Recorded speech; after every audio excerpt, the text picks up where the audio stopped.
bunkerbuster is a term that really came into use in the first Gulf War, when the world kind of first saw, particularly on television, strikes with precision-guided munitions. In that case, paveway series bombs dropped by the US on bunkers in Iraq. And essentially, what a bunkerbuster, or in military parlance, a penetrating weapon, does is it takes a relatively traditional bomb, that is a casing made of metal with explosive inside, significantly thickens up the casing, and typically with modern ones you'd also be looking at some pretty carefully tailored alloys to minimize the chance of those casings shattering or deforming in a major way when they hit very hard surfaces. And so what you tend to then end up with is a very dense weapon for whatever size, and a comparatively very small amount of explosive, because, of course, as you thicken up the walls of the bomb for a given size, you'll have less filler. And then on top of that, to provide precision guidance so that you can hit specific weak points, or particularly relevant for trying to hit really hardened targets like Fordow, hit the same point multiple times in exactly the same place. They will then add either laser guidance traditionally, or GPS guidance, as well as, of course, inertial and a few other means of the bomb kind of telling where it is in space and time.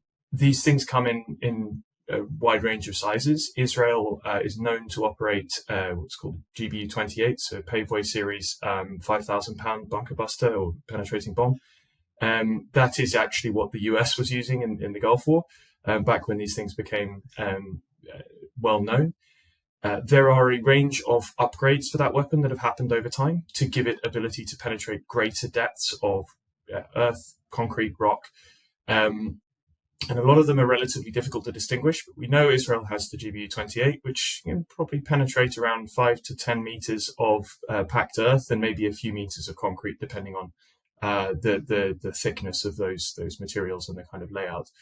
The US has pushed the penetrating capability of 5,000 pound class weapons, so about 2.5 tons, to probably close to the limit without adding things like rocket boosters.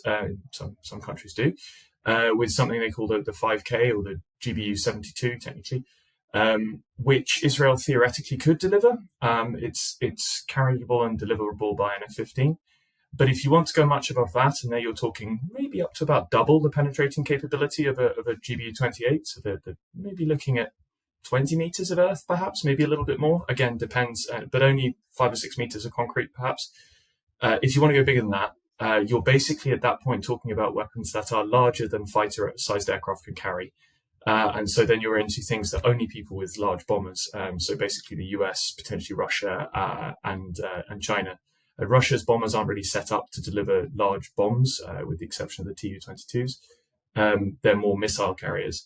So this GBU-57, which has been used, 14 of them in Iran, over the night of the US strikes, is a 30,000 pound class, so 15-ton-ish, very advanced penetrating bomb. But it's essentially just taking the same approach of really thick case, not a huge amount of explosive, extreme accuracy, so you can repeatedly hit the same point.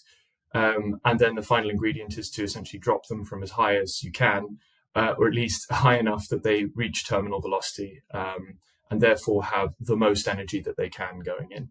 As I said, the Russian approach would include, for example, adding rocket boosters to the back of the bomb to try and increase velocity more, and thereby get a similar amount of penetration out of a lighter weapon. And during the late Cold War, you also saw the rise of a number of nuclear bombs, so tactical nuclear bombs, which were similarly thickened and designed to penetrate a certain depth of Earth before they explode. And so if you hear people talk about nuclear bunkerbusters, that's kind of the idea, is taking the same approach and adding it with a tactical nuclear warhead. And just to break it down a little and ask a perhaps slightly naive question, what makes one of these so-called bunkerbuster bombs different from just a conventional bomb? And why is it that you couldn't just saturate bomb a target like for Fordow with conventional bombs instead of one of these more precise weapons? So conventional bombs are high explosive with a secondary fragmentation effect.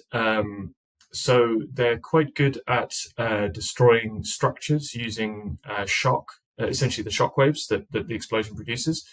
Um, but obviously, if you're dealing with something that is essentially either lots and lots and lots of packed earth, or in the case of Fordow, a lot of rock, that's not particularly susceptible. You might get cracks forming over time if you hit it with repeated shockwaves.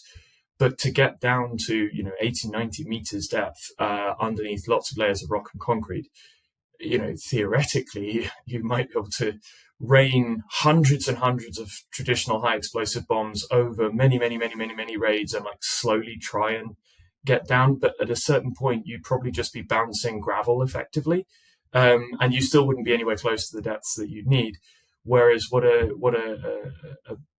penetrating weapon or bunkerbuster does is it aims to go straight through the initial layers, and then when it can't go any further, when it's used up all of that kinetic energy, it then detonates.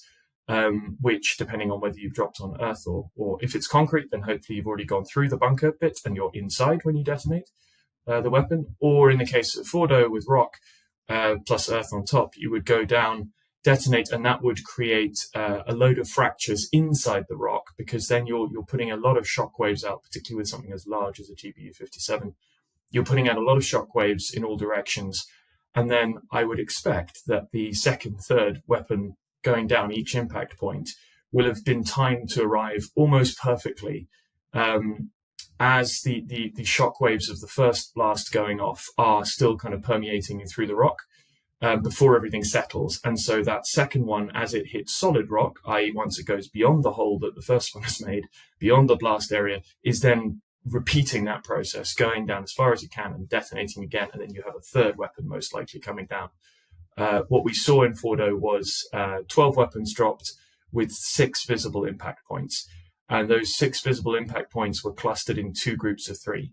So that suggests to me that what you actually had was 6 weapons on 2 main aiming points, all of which were going in pretty quick succession in almost exactly the same place to generate the penetration right the way down. And you really couldn't do that with any conventional kind of bomb. And from what we've seen in this this bombing run by the US, there is something to be said there for how the tactical operation and the equipment that a certain nation will have can affect the overall strategy and geostrategy, isn't there? Because it seems to me that one of the key reasons the US has come to be involved in this is because it's simply one of the only nations that has the weapons to crack something like Fordow. From what you've told me, it sounds like the Iranians aren't able to do this kind of bombing run, not only because they don't necessarily have this bomb, but if they did, they don't also have the planes to fly it as well.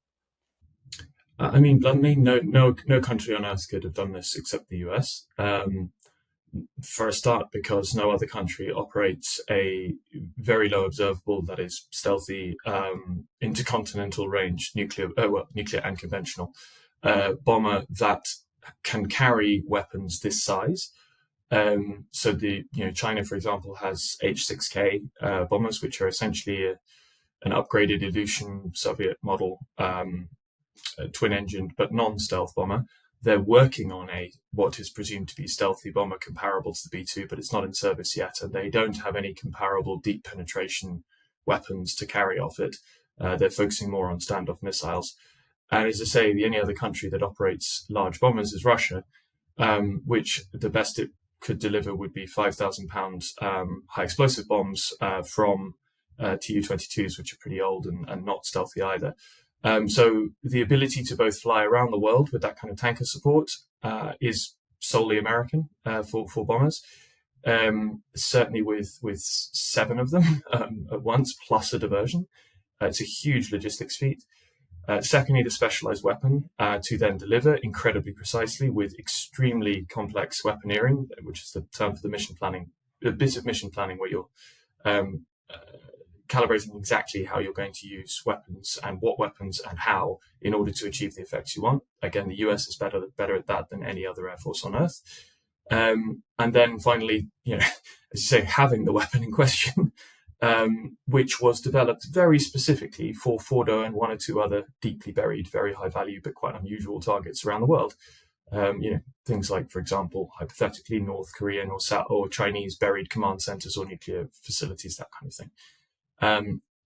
It doesn't really make sense for other countries to even try and develop such a weapon, because to drop them, you need to be able to assure that you can get a bomber or multiple bombers almost directly over the target. And that requires confidence in your stealth and air superiority sort of access generation capability, if you like, which no other nation would have any kind of comparable ability to project force deep inside heavily defended airspace like that. So yeah, this really was a demonstration of what only the US can do, and a very specialized part of what the US can do in terms of their global power projection.